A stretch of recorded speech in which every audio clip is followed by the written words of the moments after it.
Hi everybody, and welcome to week 3 of Rob badly tries to predict the Premier League results of the upcoming weekend. This is week 3, and also I will be badly trying to predict the starting lineup that Pep will choose for the game that we have this weekend on Sunday, which is away at Bournemouth at the Vitality Stadium. So I'm going to get straight into it. I'm going to give you some team news. So as we know at the minute, it's been reported recently that Zinchenko is possibly going to miss this match with a knot. Mendy has returned back to full training, but I highly doubt that he will feature this weekend. So there's a few injury concerns muted around the team there, mainly in that sort of left back position, but that's been a long-standing issue for City. Obviously, with Mendy has pretty much nearly missed 2 full seasons now, but hopefully he's on the mend and he will be returning to full training and hopefully start featuring in some of our matches, and therefore I'll be able to put him in the matchday teams. Also, let's not forget that we've got other options. It's a bit unconventional, but when Danilo was at City, he could occasionally play into that left back role. Now we've signed Cancelo. I actually don't know that much about Cancelo's history, whether he actually is versatile enough to play at a left back, but that's not what I've gone for when you have a look at my team lineup in a couple of minutes. And then there is the wild card, as I would consider it. There is Emerick Laporte, who actually has played a couple of times at left back, most notably, as far as I'm concerned, against Everton, which I think was in his first season at Goodison. As far as I'm concerned, he was an excellent left back. Now, he wasn't a conventional left back in the way that we've come to expect at Manchester City. He wasn't bombing forward. He wasn't making those lung-busting runs. But as far as his defensive duties and his defensive capabilities, those cannot really be in question. With the weekend just gone, we had a 2-2 draw against Tottenham, which I'm sure everybody was disgusted by. VAR obviously added another death knell to a coffin of football. None of us were too happy, especially us match-going fans inside the stadium. We were devastated by that overturning of the Gabby Jesus goal. We saw nothing wrong with it in the stadium. Even when we saw many replays having come away from the game, people are taking snapshots on things like Twitter. BBC reviewed it, Sky reviewed it. Obviously, people like Jamie Carragher thought that it was the best thing since sliced bread because it didn't benefit Manchester City. A lot of media outlets said it was amazing because it didn't benefit Manchester City. But true football purists, I think, just shrugged when they saw it and thought, come on, this is not what VAR's for. This is not the sort of decision that VAR should be making. Now, as plain as the rules are to the interpretation of the rules and all the rest of it, yeah, VAR in the rules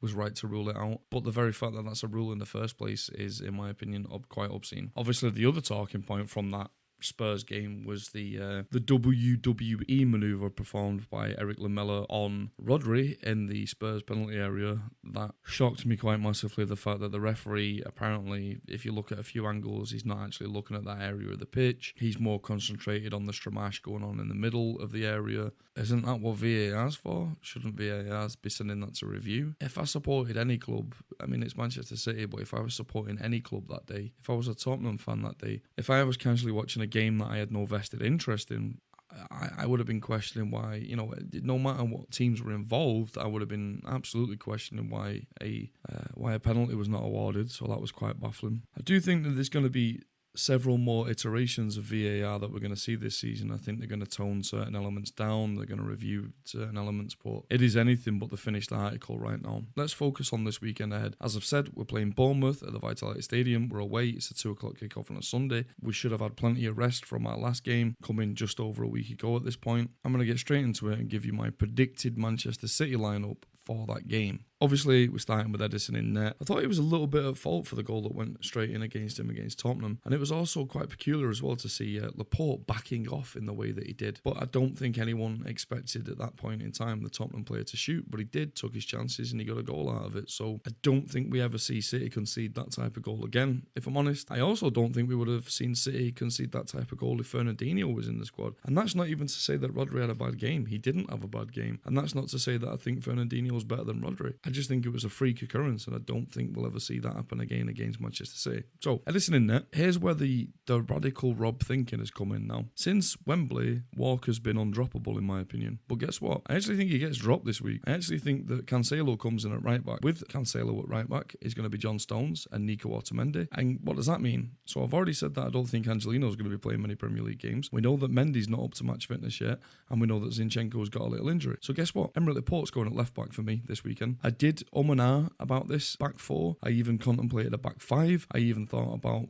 well, what if he plays Cancelo and Laporte as wing-backs? But then again, Laporte, if he's playing that left-back role, not really known for his attacking prowess. Sure, he can play great balls across the park, but he's not going to bomb up and down that wing. So I did sort of muse a little bit. Maybe I should have like a Kyle Walker, a John Stones, and an Otamendi as a back three with Laporte and Cancelo as left and right wing-back. But I don't think he's going to go that radical. He may, in fact, even just go with a straightforward Walker at right back, Stones, Otamendi, and you know what? I still don't think he's going to chance Mendy. I'll live to be proven wrong. May even outside bet. I doubt it though. I just can't see it, Angelino. But I'm going to go for a bit of a radical back four there. Cancelo gets his debut. John Stones, Otamendi at the back.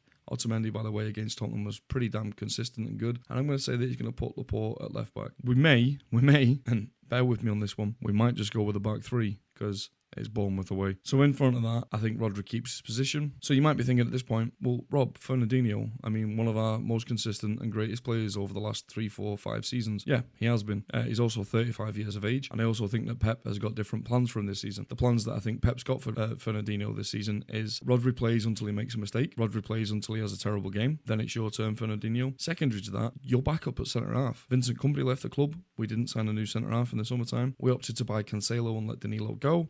Danilo has also played at makeshift centre-half before now, as well as makeshift left-back, so maybe he's got plans for Cancelo to cover. But I actually think that if one of our mainstay centre-halves, the John Stones or Laporte, gets injured long-term, I actually think that Fernandinho is going to be that utility player that picks up the slack while those players are injured, if those players get injured. In front of that, I think he's going to return to Kevin De Bruyne. Again, Kevin De Bruyne's passing and crossing was just incredible against Tottenham. You can't drop that guy unless he's injured. I actually think David Silva's going to make a return to the squad. I also actually thought about maybe Phil Foden gets a start in this game.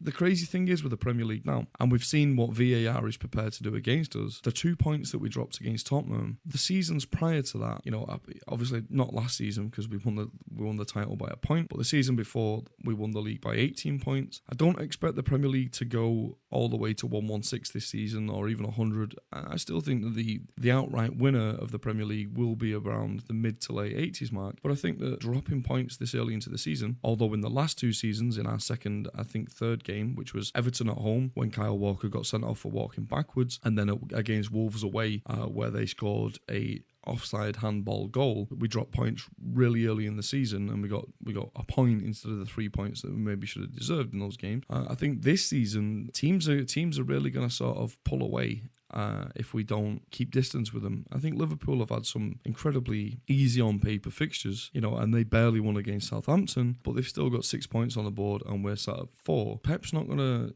take any chances or mess things around too much, and he's going to make sure that the first thing we do is go down to Bournemouth and get all 3 points. So I think he's going to play Kevin De Bruyne, David Silva in the midfield. In front of that, oh my goodness, we are watching, Kiam calls him Bubblegum, Bernardo Bubblegum Silva. Against Tottenham, he takes 5-6 touches in a 2-yard space, surrounded by 3 Tottenham players. Eventually the ball goes up into the air, Bernardo brings it back under control and is fouled, and obviously the referee awarded a Tottenham free kick.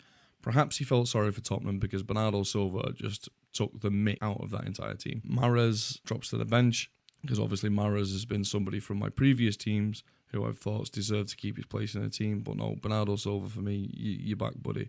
You're in the team. Big shock when he didn't play the first week. Played last week. Was an excellent player. Bernardo, just almost an undroppable player. The work rate, the ethic that guy has is incredible. So partnering Bernardo Silva on the other wing, for me, is quite obvious, really. It's Raheem Sterling. Raheem Sterling almost picks himself unless he's injured or unless Pep decides to drag him off the pitch because he's missed an open goal or whatever. But he pretty much gets in the starting 11. Well, no, he does get in the starting 11 of any team in the world, and our team is no different. This is the last point of contention that I think we're going to have here. I think a lot was made of the so-called argument between Guardiola and Aguero when Aguero was taken off. Don't read too much into that. I really don't read too much into that. But I actually think that Gabby Jesus, since the Community Shield, for as much as I love Sergio Aguero, I think that Gabby Jesus is sort of nailing his name to the team sheet, and I think he'll also get a start again. So we'll just go through that one more time. Team lineup against Bournemouth: Ederson, Cancelo, Stones, Otamendi and Laporte, Rodri in front of the DM role, Kevin De Bruyne, David Silva, Bernardo Silva, Raheem Sterling and Gabby Jesus.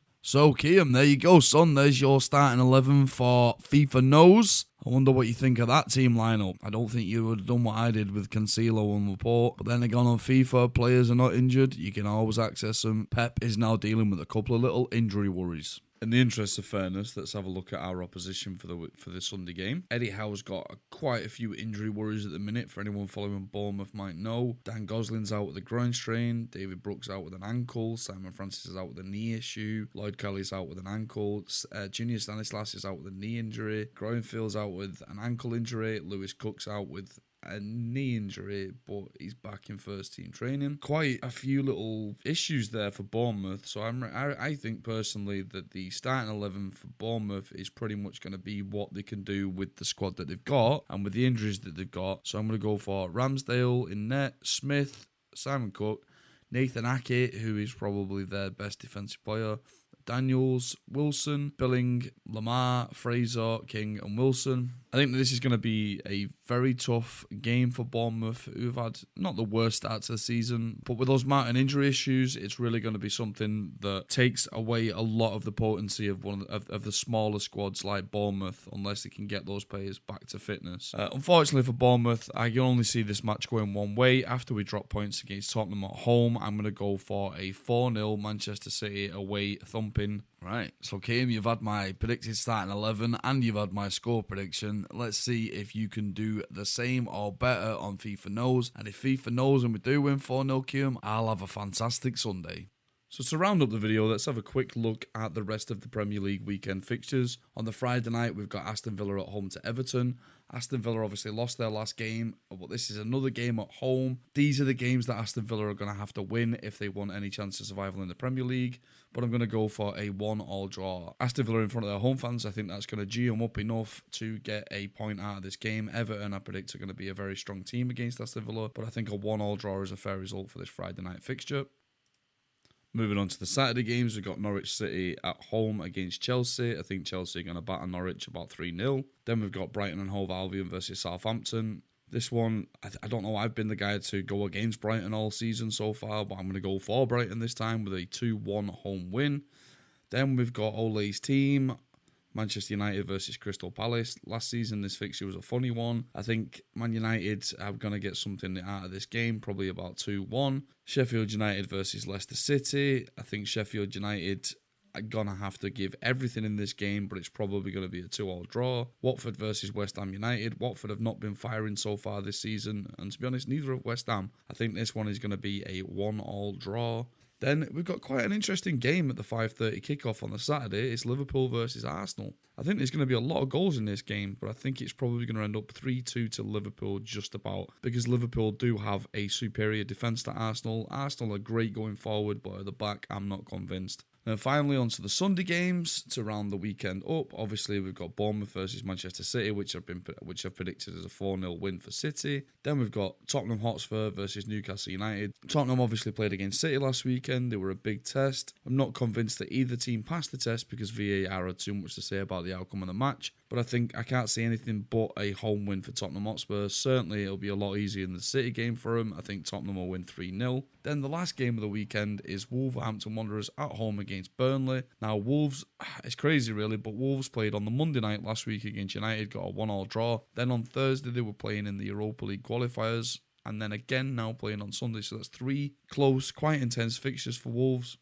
which might have taken quite a lot out of their legs. But I think Nuno Esperanto Santos is just such a great manager. Sean Dyche is a decent manager as well, and he knows what he's doing. But I can only see a draw with this one. I think a 1-1 tired draw for this game. So for the last 3 weeks now, I've been giving my match predictions for every game in the Premier League season so far. I've done okay so far, but what we'll do when the international break comes up, I'll take all the predictions that I've done up until that point, and then I'll compile like a league table, and we can compare it against the actual league table. See, sometimes I might get like the actual score wrong. You know, the team will still win, but it will be 1-0 instead of 2-0 like I predicted or whatever. So I'll compile a table, I'll compare it to the actual Premier League table, and we'll see how I'm doing in comparison to what reality is. So I'll round up just by giving you all of those predicted results for all the games this coming weekend. So Friday night, Aston Villa versus Everton. I predicted a 1-1. Norwich versus Chelsea, I predicted a 3-0 away win for Chelsea. Brighton versus Southampton, I've actually backed Brighton for once. I've gone 2-1. Manchester United versus Crystal Palace, I've gone for a 2-1 home win for Manchester United. Sheffield United versus Leicester City, I've gone for a 2-2 draw. Watford versus West Ham, I've gone for a 1-1 draw. Liverpool versus Arsenal, which is probably going to be one of the most interesting fixtures outside of the City game all weekend. I predicted will be a 3-2 win to Liverpool, although come on Arsenal. Now on to the Sunday games, we've got Bournemouth versus City. I predicted a 4-0 comprehensive win for City away from home. Then Tottenham versus Newcastle, 3-0 to Tottenham. And the last game of the Sunday, rounding out the weekend, I've gone for a 1-1 draw between Wolves and Burnley. Right, so that's going to do it for this video. As always, guys, I want to hear your feedback in the comments, so tell me what your match predictions are going to be for this coming weekend. Are Arsenal going to thump Liverpool? Is it going to be a turnaround from what I expect? Are Bournemouth actually going to come out of the traps and batter City? Highly unlikely, but we'll see. Let me know in the comments below what your team lineups are going to be for the City versus Bournemouth game. And let me know what your Premier League score predictions are this weekend. And as always, guys, thank you very much for watching the video. If you like the video, please hit that like button. If you're not subscribed to the channel yet, please hit that subscribe button. And as always, hit that notification bell, because that notification bell will let you know the second our new content releases. Alright guys, me done for this week. Thank you very much for watching. Have a good week, guys. I hope you enjoy the football.